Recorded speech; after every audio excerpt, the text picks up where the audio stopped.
Power ಕೂಡ ಅದಕ್ಕೆ ಮಾಡ್ಕೊಳ್ಳೋಕೆ ಒಂದು ಅವಕಾಶ ಇದೆ. ಸೊ ಬೆಂಗಳೂರು ನಗರಕ್ಕೆ ನಾನು ಹಿಂದೆ ಯಲಹಂಕದಲ್ಲಿ ಇದನ್ನು ಗ್ಯಾಸ್ ಸ್ಟೇಷನ್ ಮಾಡಿಸ್ದೆ, ಎಮರ್ಜೆನ್ಸಿಗೆ ಇರಲಿ ಅಂತ ಗ್ಯಾಸ್ ಸ್ಟೇಷನ್ ಮಾಡಿಸ್ದೆ. ಹಂಗೆ ಅದು ಕೂಡ 400 ಮೆಗಾವ್ಯಾಟ್ ಸಿಕ್ತು ಅಂತಂದರೆ ಅದು ನಮಗೊಂದು ದೊಡ್ಡ ಬೂನ್ ಆಗ್ತದೆ ಬೆಂಗಳೂರಿಗೆ. ಸೊ ಆಗ ನೀರಿನ ಸಮಸ್ಯೆ ನನ್ನ ಕಾನ್ಸ್ಟಿಟ್ಯೂನ್ಸಿಲಿ ಹೋಗ್ತದೆ, ನಂದು ಜಮೀನು ಹೋಗ್ತದೆ, ಏನು ಮಾಡೋಕ್ಕಾಗಲ್ಲ. I can't do anything. ನಂದು ಜಮೀನಿದೆ, ನಮ್ದೊಂದು ಸಣ್ಣ ಪಣ್ಣ ಅಲ್ಲಿ ಒಂದಷ್ಟು ಜಮೀನು, ನಮ್ಮ ತಾತ ಮುತ್ತಾದ ಕಾಲದ ಜಮೀನುಗಳಿದೆ, ಹೋಗ್ತದೆ, ಹೋದ್ರೆ ಹೋಗ್ಕೊಳ್ಳಿ.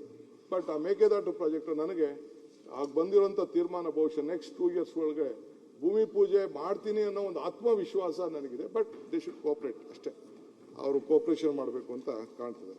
ಸೊ ಆಮೇಲೆ STP ವಿಚಾರದಲ್ಲೂ ಕೂಡ ಈಗಾಗಲೇ ವರ್ಲ್ಡ್ ಬ್ಯಾಂಕಲ್ಲಿ ಅವರೇ ಮೂವ್ ಮಾಡಿದ್ರು, ನಮಗೆ ಲೋನ್ ಕೂಡ ಕೊಟ್ಟಿದ್ದಾರೆ.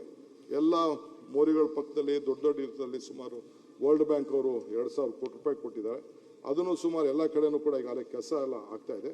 ಸೊ ಎಲ್ಲ ಕೂಡ ಹೊಸ ಸರಳ ಕಾವೇರಿ ಅಂತ ಅಂದ್ಬಿಟ್ಟು ನೀರು ಕೊಡೋಕ್ಕೆ ವ್ಯವಸ್ಥೆ ಮಾಡಿದ್ದೀವಿ. ಸೊ ಹಂಗೆ ಕೆಲವು 65 ವಾರ್ಡ್ನ ಹೊಸದಾಗಿ ಐಡೆಂಟಿಫೈ ಮಾಡಿದ್ದೀವಿ, ಎಲ್ಲೆಲ್ಲಿ ಬೋರ್ವೆಲ್ ಬೇಕು, ಎಲ್ಲಿ ಡ್ರಿಲ್ ಮಾಡಬೇಕು, ಎಲ್ಲಿ ಸಮಸ್ಯೆ ಇದೆ, ಅದು ಕೂಡ ಎಲ್ಲ ಮಾಡಿದ್ದೀವಿ. ಸೊ ಅದಕ್ಕೆಲ್ಲ ಹೊಸ ಯೋಜನೆಗಳೆಲ್ಲ ನಾವು ಮಾಡಿಕೊಂಡು ಹೋಗ್ತಾ ಇದ್ದೀವಿ ಅಧ್ಯಕ್ಷೆ.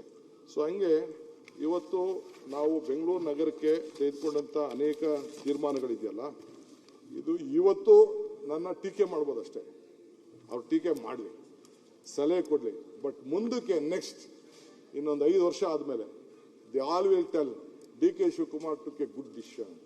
ಅಷ್ಟು ಸಾಕು ನನಗೆ. ನನಗೇನೋ ಸಮಾಧಾನ ಇದೆ, ಬೇರೆಯವ್ರಿಗೂ ನಾನು ಒಪ್ಸಕ್ಕೆ ಆಗದೆ ಇರ್ಬೋದು. But time will come, time will definitely. ಇದನ್ನು ಕಟ್ಟುವಾಗ ಅಧ್ಯಕ್ಷರೇ, ವಿಧಾನಸೌಧ ಕಟ್ಟಬೇಕಾದ್ರೆ ನಾನು ಜೈಲು ಮಂತ್ರಿ ಇದ್ನಲ್ಲ, ಯಾವುದೋ ರೆಕಾರ್ಡ್ ತೆಗೆದು ನೋಡಿದೆ. ಪಾಪ ಇವರ ಕೈದಿಗಳ ಕರ್ಕೊಬಂದು ಕಲ್ಲೆಲ್ಲ ಒರೆಸ್ತಿದ್ದಾರಂತೆ. ಏನು ಹಿಡ್ಕೊಂಡು ಕೊನೆಗೆ ಇವ್ರಿಗೆ ಹನುಮಂತಯ್ಯನವ್ರಿಗೆ ಚಪ್ಪಲಿ ಹೊಡೆದ್ಬಿಟ್ಟಿದ್ದಾರೆ. ನೀನು ಬಂದು ನಂಗೆ ಹಿಂಗೆ ಕಲ್ಲು ಓದಿಸ್ತಾ ಇದ್ದೀವಿ, ಆಗೆಲ್ಲ ಈಗ ಕ್ರೇನ್ ಇರಲ್ವಲ್ಲ ಆಗೆಲ್ಲ. ಆಗ Ashwatha, it is a fact, it is on record. ಇಷ್ಟಿಷ್ಟು ದಪ್ಪ ಕಲ್ಲೆಲ್ಲ ಪಾಪ ಇನ್ನೇನು ಮಾಡ್ತಾರಲ್ಲ, ಒರೆಸಿದ್ರಲ್ಲ, ನಮ್ಮನ್ನು ಬಂದು ಇಂಥ ಕೆಲಸ ಮಾಡ್ತಾರಂತ ಅವ್ರು ಬಂದು ಇಲ್ಲೆಲ್ಲ ವಿಸಿಟ್ ಮಾಡ್ತಿರಂತೆ ಕೆಲಸ ನಡಿಬೇಕಾರೆ. ಆಗ ಚಪ್ಪಲಿ ಎತ್ಕೊಂಡು ಚೀಫ್ ಮಿನಿಸ್ಟರ್ಗೆ ಇಟ್ಕೊಂಡು ಹೊಡೆದವ್ರೆ. ಹಂಗೆಲ್ಲ ಆಗ್ತಿತ್ತು, ಹಂಗೆಲ್ಲ ಆಗ್ತದೆ, ಏನು ಮಾಡೋಕ್ಕಲ್ಲ. ನಾವು ರಾಜಕಾರಣ ಇರ್ಬೇಕಾದ್ರೆ ಕೆಲವರು ಮೊಟ್ಟೆಯನ್ನು ಹೊಡಿತಾರೆ, ಕೆಲವರು ಆಗ್ತಾರೆ. ಅವ್ರಿಗೆಲ್ಲ ಟೀಕೆ ಮಾಡ್ದಂಗೆ ನಿಮ್ ಟೀಕೆ ಮಾಡೋದು ಬಹಳ ಕಷ್ಟ ಇದೆ, ಗೊತ್ತಲ್ಲ. ಯಾಕಂದ್ರೆ ಎಲ್ಲ ಪೇಪರ್ ಅಲ್ಲಿ ಬಂದೆ, ಎಲ್ಲರಿಗೂ ಕೂಡ ಅವರ ಬೋಲ್ಟು ನಟ್ಗಳ ಬಗ್ಗೆ ಚಿಂತೆ ಇದೆ.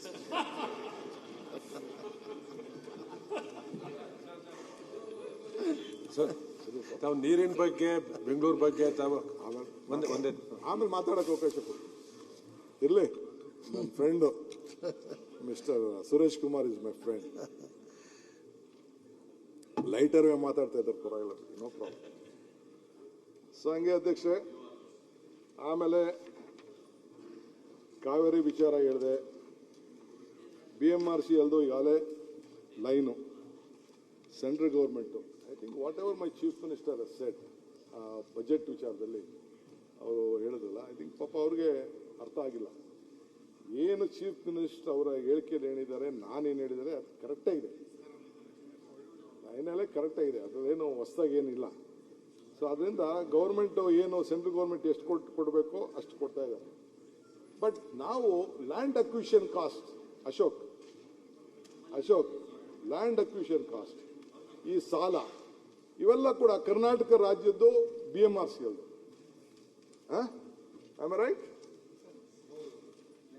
11,000 crores ಮಾತ್ರ ಇಲ್ಲಿವರೆಗೂ ಕೊಟ್ಟಿದ್ದಾರೆ. ಮಿಕ್ಕಿದೆಲ್ಲ ನಮ್ದೇನೆ, ನಮ್ಮ ಗ್ರಾಹಕರದ್ದು, ಬೆಂಗಳೂರು ನಾಗರಿಕರದ್ದು, ನಿಮ್ಮದು ದುಡ್ಡು, ಕರ್ನಾಟಕ ರಾಜ್ಯದ್ದು. ಸೊ ಅದರಿಂದ ಇದು ಕೂಡ ಮುಂದಕ್ಕೆ ಎಲ್ಲ ಕೂಡ ಆಗ್ತಾ ಇದೆ.